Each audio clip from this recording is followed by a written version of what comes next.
आज का हमारा सूत्र है पंचम्यास तहसील। यह सूत्र कहता है कि पंचमी विभक्ति के स्थान पर तहसील प्रत्यय होता है। अब हम इस सूत्र को और भी ज़्यादा डीप में समझेंगे और यह सूत्र कहना चाहता है कि पंचमी विभक्ति के अर्थ में यहाँ पर तहसील प्रत्यय होगा।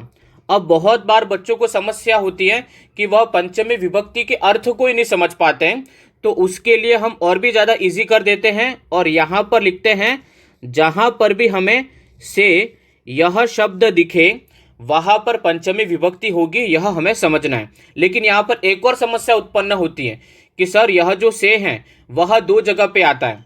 जैसे हम यहाँ पे कारक चिन्ह बोलते हैं कर्ता ने, कर्म को, करण से, तो यहाँ पर से जो है वह तृतीया में भी आ रहा है, लेकिन तृतीया वाला जो से है वह वहाँ पर साधन के रूप में यूज होगा। फिर हम आगे बढ़ते संप्रदान के लिए और फिर पांचवे में होगा यहाँ पे अपादान से। तो अपादान यानी जो अलग होने वाला जो से है वहाँ पर हमें तहसील प्रत्यय का यूज करना है। तो मैं यहाँ पर लिख देता हूँ से, इसका यूज हम करेंगे अलग होने के अर्थ में। तो मैं यहाँ पर लिख देता हूँ अलग होने के अर्थ में। जहां पर भी अलग होने का अर्थ हमें बताया जाए वहां पर हमें तहसील प्रत्यय का यूज करना है। या फिर वो भी समझ में नहीं आए तो सिंपल सा तरीका यही है कि जहां पर भी आपको से दिख जाए और से जिस किसी के लिए यूज किया जाए उसमें आप तहसील प्रत्यय का यूज करो, लेकिन वहां पर वह जो से जो यूज किया गया वह अलग होने के अर्थ में होना चाहिए। ठीक है, अब हम आ जाते हैं यहाँ पर तहसील में। ठीक, इसके पहले हमने क्या देखा, अलग होने में से आ गया तो हम वहाँ पर तहसील लगा देंगे। अब हम यहाँ पर देखेंगे कि तहसील प्रत्यय का क्या प्रोसेस है। तो सबसे पहले मैं यहाँ पर ये जो तहसील का जो त है वो जैसा लिखा है वैसा ही मैं यहाँ पर लिख देता हूँ, क्योंकि उसमें वर्ण विच्छेद करने की आवश्यकता नहीं है। अब मैं यहाँ पर स में से ई और उसके बाद जो ल हलंत है उनको अलग अलग करके लिखता हूँ। तो मैं यहाँ पर लिख दूंगा। मैं यहाँ पर एक बार वापस से कहना चाहता हूँ, यहाँ पर ये जो त है उस त को सेम टू सेम मैंने यहाँ पर नीचे लिख दिया। उस त में से यहाँ पर मैंने अ नहीं निकाला है। अब मैं यहाँ पर स में से ई को निकालूंगा। तो यहाँ पर स में छोटी ई है तो मैं यहाँ पर लिख देता हूँ छोटी ई। जैसे ही स यह जो व्यंजन है उसमें मैं ई निकालता हूँ तो स जो है वह हमारा हलंत हो जाता है। फिर हम आगे बढ़ते हैं। इसके बाद है लास्ट में यहाँ पर ल, तो मैं यहाँ पर लिख देता हूँ ल। तो ये हमारा आ गया इधर ल। अब यहाँ पर क्या होगा, यह जो ई और जो ल है उसका यहाँ पे इच संज्ञा हो जाएगी। इच संज्ञा हो जाने के कारण ई और जो ल है उन दोनों का लोप हो जाएगा, मतलब वो दोनों लुप्त हो जाएंगे। तो हमारे पास बचा क्या यहाँ पे, त और स। तो मैं यहाँ पर लिख देता हूँ त और स। तो ये हमारा तस जो है वह शेष बचा। अब यहाँ पर होता क्या है, ये जो स है उसका सस जुशो रूह उस सूत्र के द्वारा इस स का यहाँ पे र हो जाता है। स हलंत है तो र भी यहाँ पे हलंत होगा।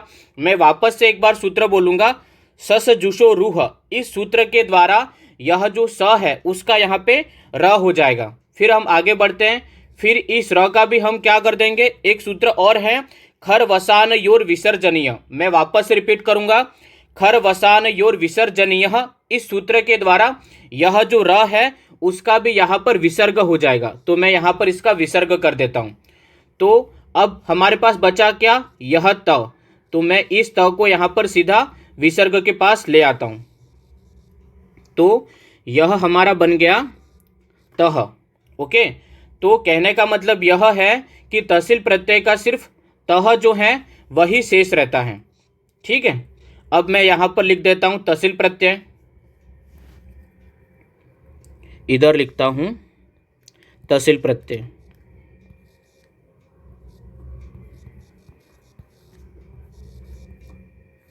अब ये जो तहसील है उसका सिर्फ तह शेष रहता है। अब हम देखेंगे कि इसका यूज़ कैसे कैसे होता है, मतलब किस प्रकार किया जाता है। तो सबसे पहले हम यहाँ पे पुल्लिंग में देखेंगे। तो मैं यहाँ पे पुल्लिंग का पू करके डॉट कर देता हूँ। तो जैसे पुल्लिंग में मैं एक शब्द लेता हूँ यहाँ पे राम। ओके, राम का पंचमी विभक्ति एक वचन होता है रामात। लेकिन मान लो यदि राम का हमें पंचमी विभक्ति करना है और वो भी पंचमी विभक्ति का यूज किए बिना, यानी पंचमी विभक्ति के स्थान पर हम किस प्रकार से यहाँ पे तहसील प्रत्यय का यूज कर सकते हैं उसको हम देखते हैं। तो हमें सिंपल सा कुछ नहीं करना है, बस इसके पीछे हमें तह लगा देना है। तो यह हो गया रामतः यानी राम से। यानी कहने का मतलब यह है कि जो अर्थ रामात का आ रहा था वही अर्थ यहाँ पे ये जो तहसील प्रत्यय का तह लगाने से आएगा। आगे देखते हैं एक एग्जाम्पल स्त्रीलिंग का। तो मैं यहाँ पे स्त्री करके डॉट दे देता हूँ, आप यहाँ पर इसको स्त्रीलिंग समझ लेना। जैसे एक शब्द है नदी, ओके, नदी यह जो है स्त्रीलिंग है और उसका पंचमी विभक्ति होता है नद्याः। तो मैं यहाँ पर लिख देता हूँ नद्याः। अगर मान लो आपको नदी शब्द रूप याद नहीं है तो आपको सिंपल सा क्या करना है, नदी यह जो शब्द है उसके पीछे त लगा देना है, त करके विसर्ग कर देना, तह, तो हो गया नदी तह। नदी तह का अर्थ हो गया नदी से। यदि आपको शब्द रूप याद नहीं है नदी का तो आप वहां पे तहसील प्रत्यय का यूज कर सकते हो। अब यहां पर एक और एग्जांपल देखते हैं नपुंसक लिंग में। नपुंसक लिंग में जैसे एक शब्द है भोजन, भोजन शब्द नपुंसक लिंग में है और इसका पंचमी विभक्ति एक वचन में होता है भोजनात्। मान लो आपको भोजनात् यह जो शब्द रूप है वह आपको याद नहीं है तो आप उसकी जगह पे किसका यूज करोगे, तहसील का। और तहसील का यूज करने के लिए क्या लगा दोगे, पीछे आप यहाँ पर यह जो है तह वो यूज करोगे तो हो जाएगा भोजन तह। भोजन तह का अर्थ होगा भोजन से। तो मैं एक बार वापस रिपीट करूंगा, रामात यानी राम से, और रामतः बोलेंगे तब भी उसका अर्थ वही रहेगा। नद्याः कहो या नदी तह कहो, दोनों का मीनिंग एक ही है, नदी से। भोजनतः या भोजनात् कहो, दोनों का मीनिंग एक ही रहेगा, भोजन से। अब हम आगे बढ़ते हैं और इसका प्रयोग कैसे होता है वाक्यों में वो देखते हैं। हमारे पास पहला एग्जाम्पल है इधर, भूपेश घर से विद्यालय जाता है।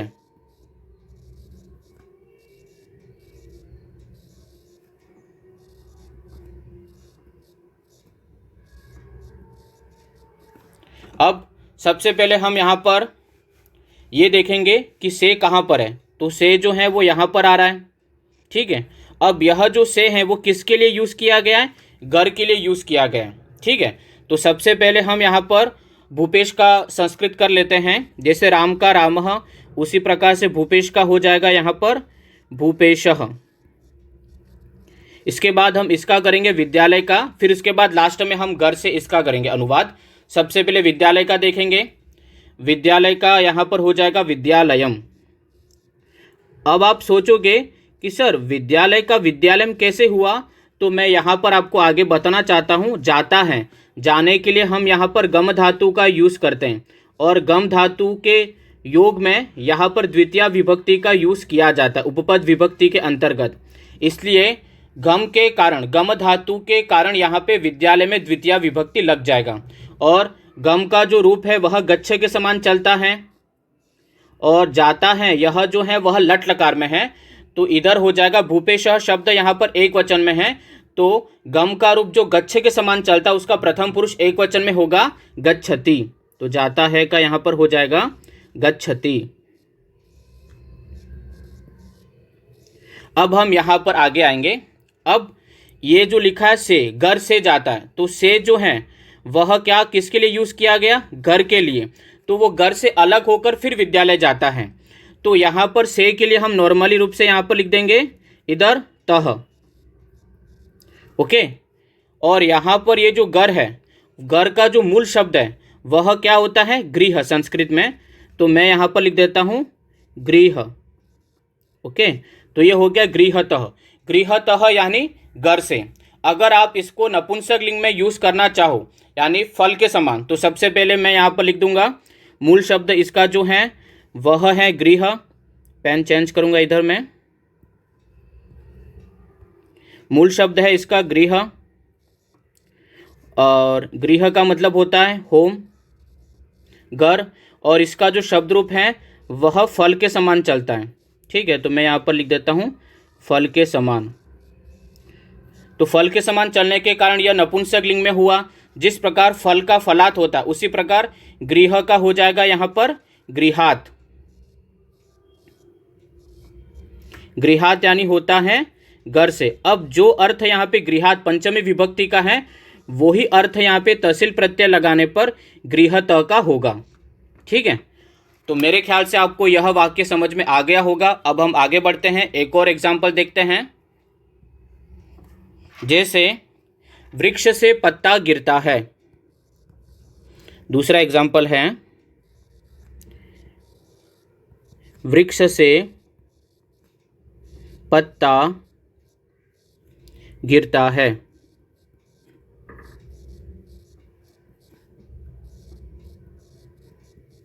अब हम यहाँ पर आएंगे और इधर देखेंगे कि वृक्ष से जो है वो किसके लिए यूज़ किया गया है। से यहाँ पर यूज़ किया गया है वृक्ष के लिए। ओके, तो अब वृक्ष के लिए यहाँ पर से शब्द जो है वह यूज़ किया गया है।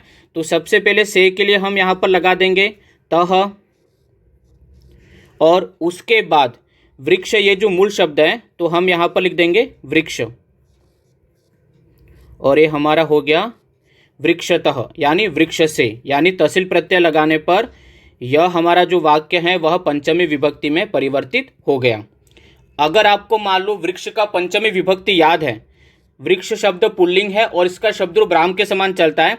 जिस प्रकार राम का रामात, बालक का बालकात, भूपेश का भूपेशात, शिक्षक का शिक्षकात, उसी प्रकार वृक्ष का यहाँ पर पंचमी विभक्ति हो जाएगा वृक्षात। यदि याद हो तो आप यहाँ पर वृक्षात लिखो, और यदि आपको शब्द रूप याद नहीं है तो आप तहसील प्रत्यय का यूज करो पंचमी विभक्ति के स्थान पर। अब हम यहाँ पर देखते हैं पत्ता। पत्ता को हम संस्कृत में बोलते हैं पत्र, और पत्र यह जो शब्द है वह फल के समान चलता है। जिस प्रकार फलम फले फलानी, तो उसी प्रकार यहाँ पर बनेगा पत्रम पत्रे पत्राणी। पत्र शब्द नपुंसक लिंग में है और यहाँ पर केवल एक पत्ता गिरता है ऐसी बात की गई है। ठीक है, क्योंकि ये जो है लिखा है उसके पास कुछ भी अनुस्वार या डॉट नहीं है, इसका मतलब यह एक वचन में हो गया। ठीक है, और बहुवचन में होता तो पत्ते गिरते हैं। तो अब यहाँ पर पत्र जो है नपुंसकलिंग फल के समान चलेगा, तो यहाँ पर हो जाएगा पत्रम। और गिरता है, गिरने के लिए यहाँ पर होती है पत धातु।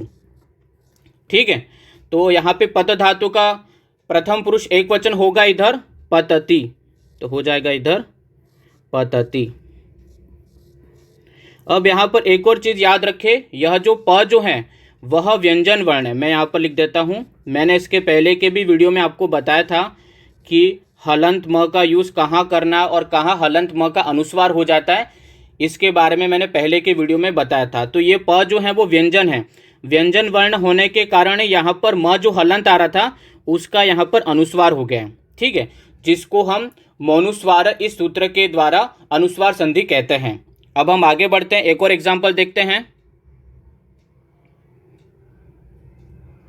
तीसरा एग्जाम्पल है बालक विद्यालय से घर जाता है।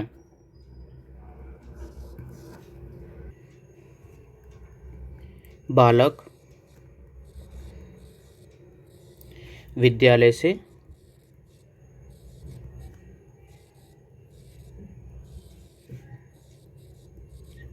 घर जाता है।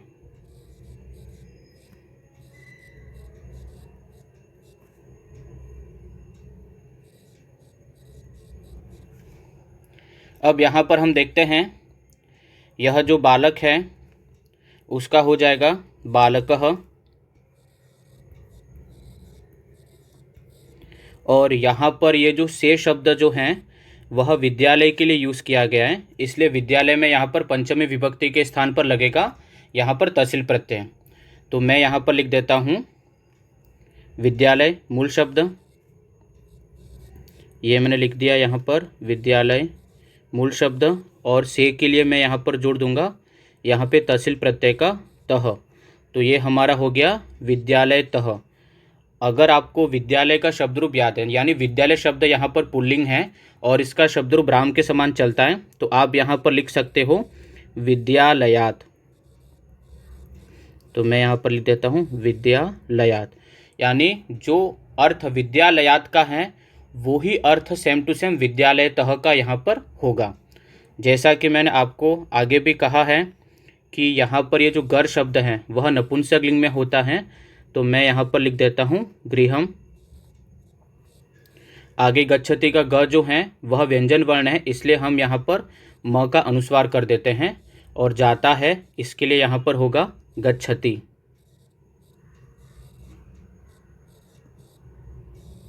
तो वाक्य हो गया बालकः विद्यालयतः गृहं घर गच्छति जाता है।